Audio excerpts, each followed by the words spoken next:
Ladies and gentlemen, hey, hi, how you doing? Welcome back to the channel. Thank you so much for stopping by. It is a new week, and that of course means we've got some new updates inbound for Call of Duty. We obviously have our weekly update coming up here in Black Ops 7 and Warzone. That's going to include a new event update, some new rewards there, a brand new aftermarket part that is a particularly interesting one. Should have some other gameplay updates dropping throughout the week, and recently Call of Duty has gone through and revealed a handful of upcoming in-game updates we can expect. So we got to start first here today on the Trello board, because both the global one we're on now and the Warzone Trello have seen several updates over the past few days, detailing some things that Call of Duty is planning on fixing or updating here in the near future.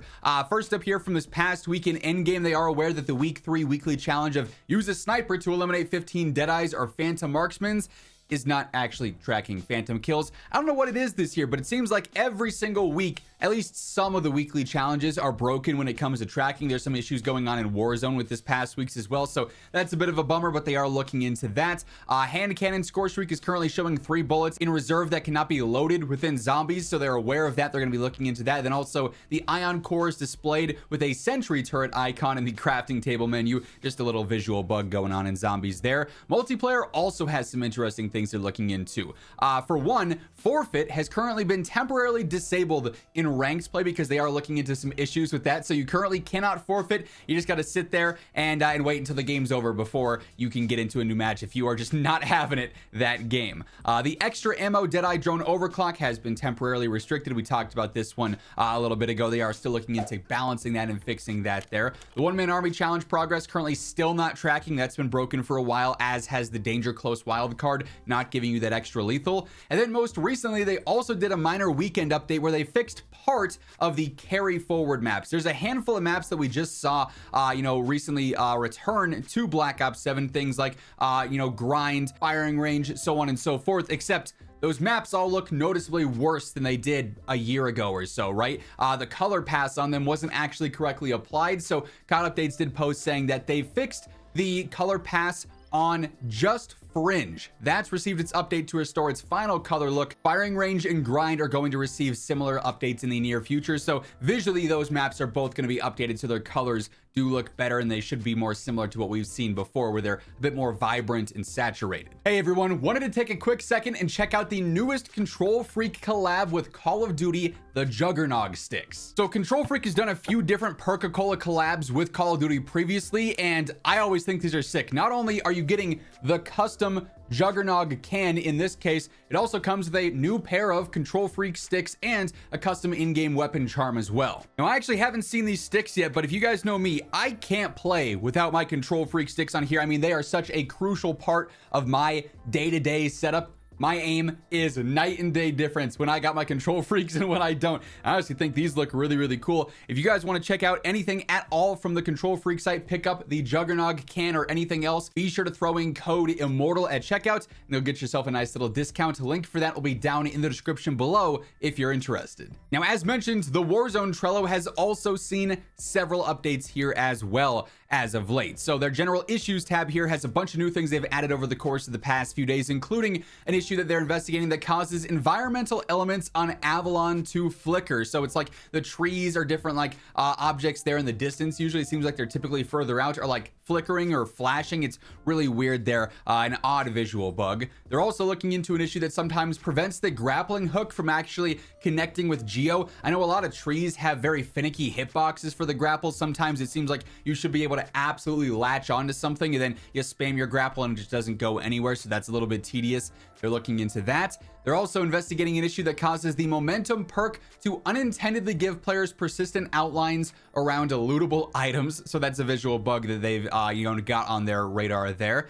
They're also looking into an issue that prevents players on controller from navigating the scoreboard. So if you're trying to go and mute somebody, you can't actually navigate the scoreboard to go down and mute them. So that could be a really annoying one as well there. They've also posted about an issue causing private match playlist options to appear as unavailable or locked, so you can't actually select them even though you should be able to there. So a couple of new things have popped up on the Warzone Trello. They are still looking into several other things. The blur effect when you're aiming on a scope, This has been a problem for a while now. Really annoying to run into. It kind of makes scopes incredibly frustrating at times because you just can't see clearly. So that one really needs to get fixed. And yes, they are still looking into the performance issues going on as well. I don't know how this one is not fixed. I know they've been talking and tweeting about it a little bit on their Call of Duty community account, asking players if turning off some of the texture streaming or turning it to minimal is resolving things, uninstalling, reinstalling, if that's going to fix anything. It seems like it's kind of a hit or miss scenario where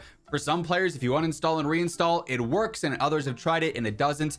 In general, it's just an issue that's long overdue for a fix. I mean, they've been looking at it for a few weeks now, and it really basically makes the game unplayable on PlayStation. So hopefully that gets sorted here very soon. Obviously, if we get any updates on that or really any other updates going on for COD, per usual, I've got you guys covered with all the latest need to know info. So feel free to hit that subscribe button to stay up to date. And while we're going through all the updates and expected things this week, if you guys enjoy the video, be sure to drop a like on it as well. It's always seriously appreciated, and it's a great way to help grow the channel. Now, because this is a new week, of course, that means we've got some new weekly challenges inbound for Black Ops 7 and Warzone. This is going to be the final week of the first half of the season, so we'll be able to get that halfway mark camo unlocked after this week's weekly challenges. But as far as the reward goes, it should be the X9 Maverick Javelin Assembly. This is the last reward that's listed as in season and not mid-season from their preview blog. And with this will be obviously for the X9 Maverick, and it turns it into a spear gun, kind of.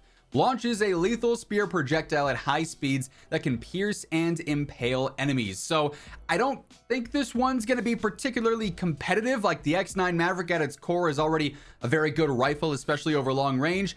Shooting one spear at a time, I don't think will be great. It's going to maybe function more as like a sniper / marksman hybrid style gun there. Definitely gimmicky and can be very funny to get some kills with, but from a competitive standpoint, this one won't be atop the meta or anything, I wouldn't think, unless it's just like crazy overpowered in some scenario. It can one shot to, you know, the chest through full plates or something in a Warzone. Then maybe in that chance it could be kind of crazy, but that should be our expected reward for this week alongside the weekly challenge drop happening on Thursday.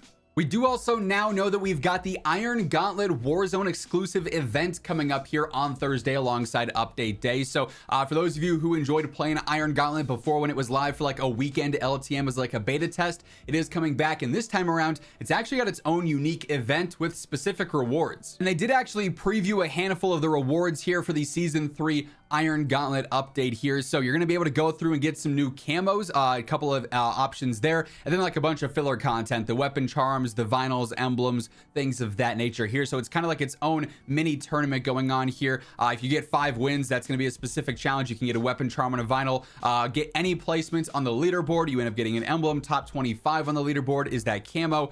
Top 10 is another emblem. Top 5 is an animated weapon camo. You get first place, you get that #1 overall reward there. So like a leaderboard event, but also the ability to test out Iron Gauntlet a bit further there. And then I think it's also worth mentioning to be on the lookout this week. We are coming up on, like I said earlier, the final full week of the first half of this season. So on the 30th, we should be getting the Reloaded update for season 3, which means very possible this week we're going to continue to see reveals. Sometimes they wait to do like a full-on Reloaded blog or a roadmap until like the Monday of the week that it's dropping. Other times they drop it a week beforehand.